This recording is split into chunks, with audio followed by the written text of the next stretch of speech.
احنا ليه بنعمل البودكاست ده؟ الحقيقة ان احنا بقينا في حياة مليئة بالتحديات. الحياة دي كلنا بنعافر فيها بلا استثناء. بتعافر في علاقات، بتعافر في شغل، بتعافر في مذاكرة، بتعافر في اي حاجة، بس بتعافر.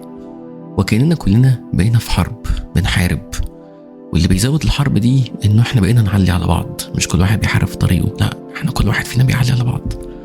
عشان كده هدف من البودكاست ده هو استراحة محارب في وسط الدوشة دي، في وسط الخناقات دي.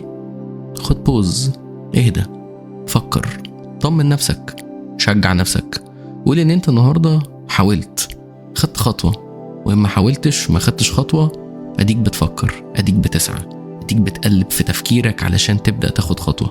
اهم حاجة انه المحارب اللي بيعافر وبيتعب محتاج وقت يرتاح، يهدى، ويعيد حساباته، ويدرك انه الخطوات اللي اخدها خطوات كويسة، وانه ربنا اللي قدر يمشي معاك الخطوات دي كان معاك في كل خطوة، يقدر يمشي معاك اللي جاي ويكمل كل خطوة.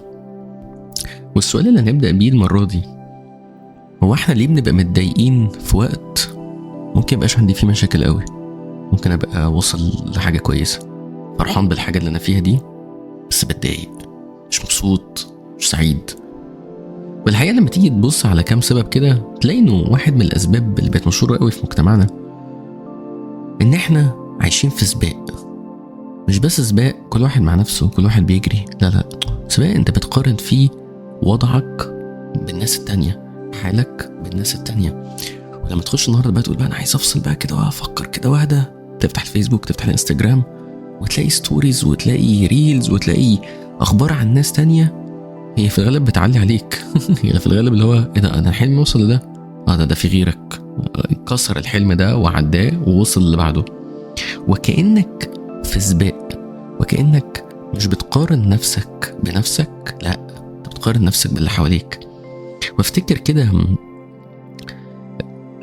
ريل مشهور قوي عن فكرة الجيم، ولو حد منكم نزل جيم هتلاقيه بيريليت قوي الموضوع ده، انه لما بتبتدي تنزل وتقارن نفسك باللي حواليك بتحس بصغر نفس رهيب انت ما جيتش.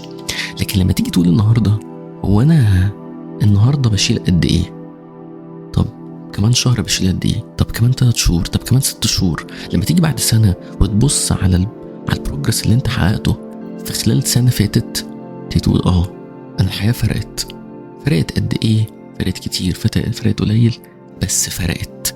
والفكره انك ما قارنتش نفسك باللي حواليك، قارنت نفسك بنفسك، وقدرت النهارده تبني على خطوات انت اخدتها لخطوات احسن.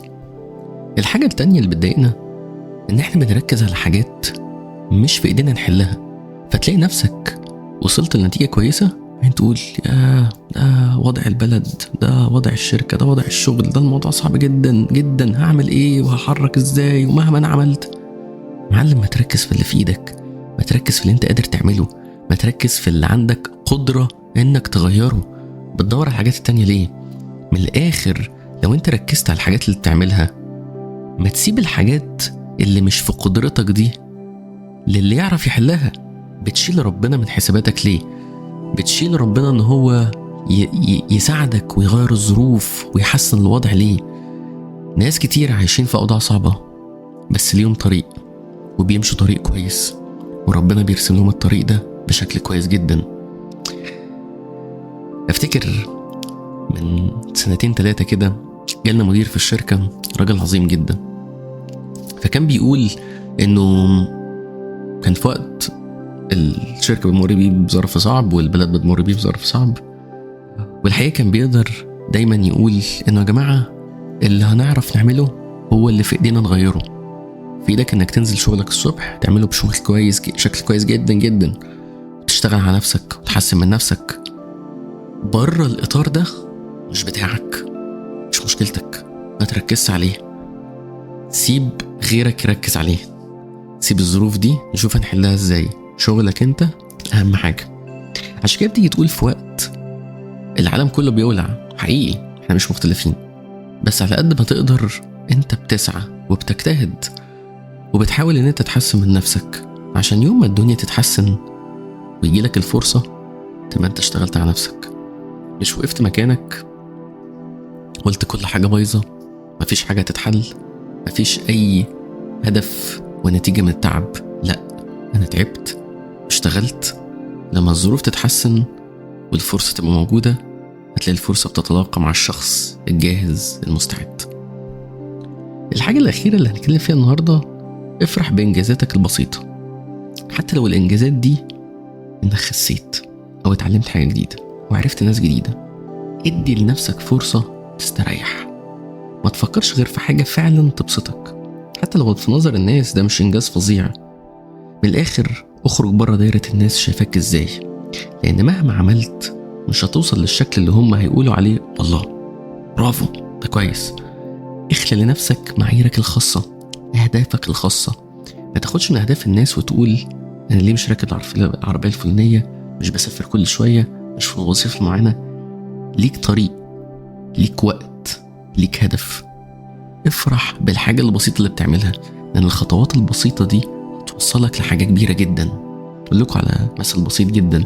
وقت الكورونا أنا واحد وداني مش موسيقية خالص، وفكرة أن أنا أتعلم آلة موسيقية فيها نوت دي فكرة فاشلة، وجربتها وفشلت فشل ذريع.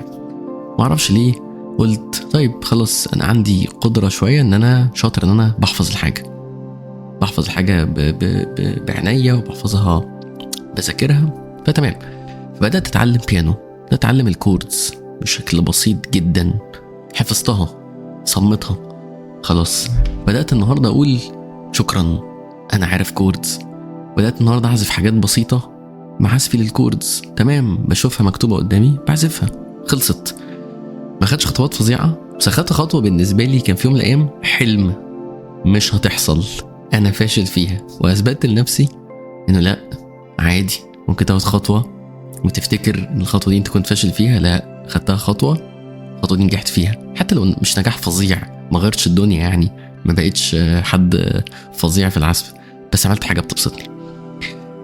وأخيرا عشان نلخص الكلام ده كله، خد بالك إن أنت مش في سباق بتقارن فيه ناس ببعض، أنت في سباق مع نفسك، تقارن نفسك بنفسك زمان وتشوف الخطوات اللي أخدتها.